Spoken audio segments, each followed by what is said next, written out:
Hello. So it's a wonderful sunny day here. I hope you're having good weather. It's wonderful to be outside, but I also wanted to come back in and talk about a topic that we've had some discussion on our Facebook page today. And it is all about those times when you might hear someone on the IEP team say, "Oh, we don't have to write that down. That's what our school does as best practice." Well, actually, the Office of Special Education Programs back in, I think it's 2012, had sent a letter of guidance out to school districts telling them that actually those kinds of best practices, if they are services that your child needs, then they need to be written in the IEP. Now, that doesn't necessarily mean that you need, you know, 50 different IEP goals. It could be an accommodation that needs to be written in the IEP. It could be a modification. It could be in the service delivery statement. However, if your child needs some kind of service that is unique because of their unique needs, then that needs to be included in the IEP. Now, sometimes you can just make a statement like, well, if we move to a new school district, that might not be their best practice. It would feel a lot more comfortable to me if that's actually in writing in the IEP. And most times you say something like that, and it's like, great, we'll do it. Sometimes you'll get this pushback, which is kind of silly, but it happens, right? So if you are watching us live, say hi so I can welcome you and say hi back. This will stay up on our Facebook page too, so you can always come back and rewatch it. But I wanted to talk to you today about, it's called A Letter to Chambers. It's kind of hard to see in the reflection.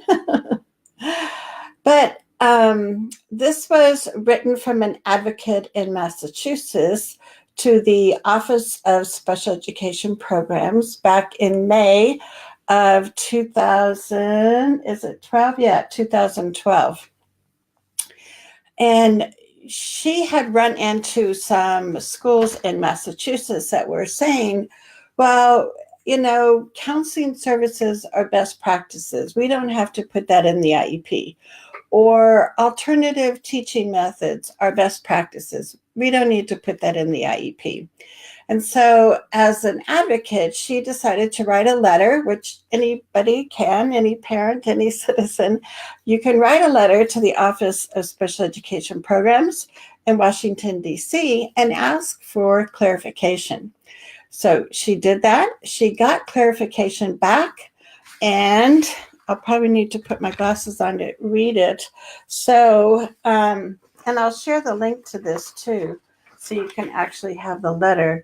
But in the letter, it says the IEP team is responsible for determining what special education and related services are needed to address the unique needs of the individual child with disability.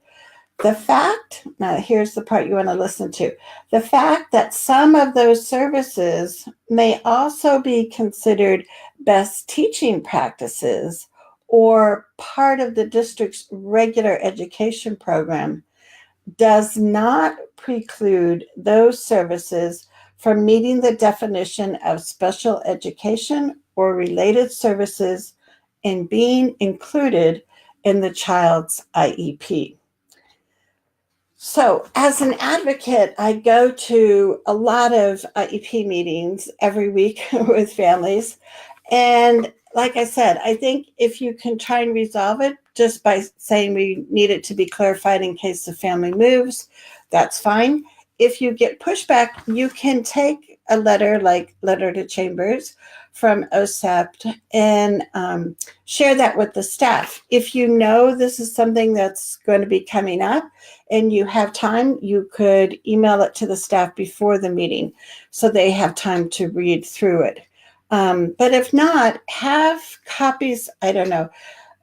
As an advocate, I think it's important to have copies of these kinds of letters available when you're at meetings.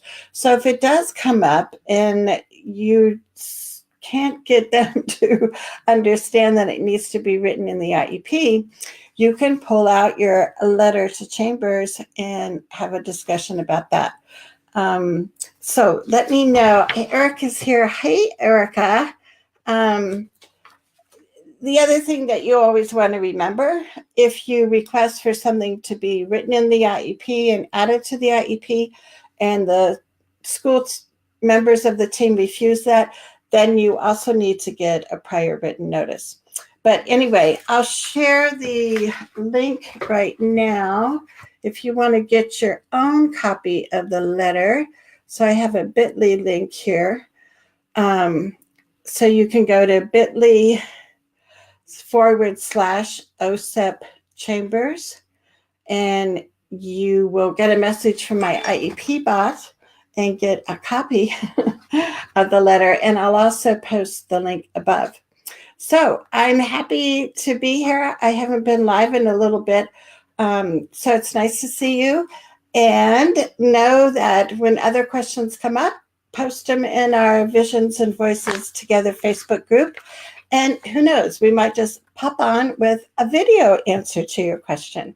So you guys have a wonderful day, and we shall see you again. Take care.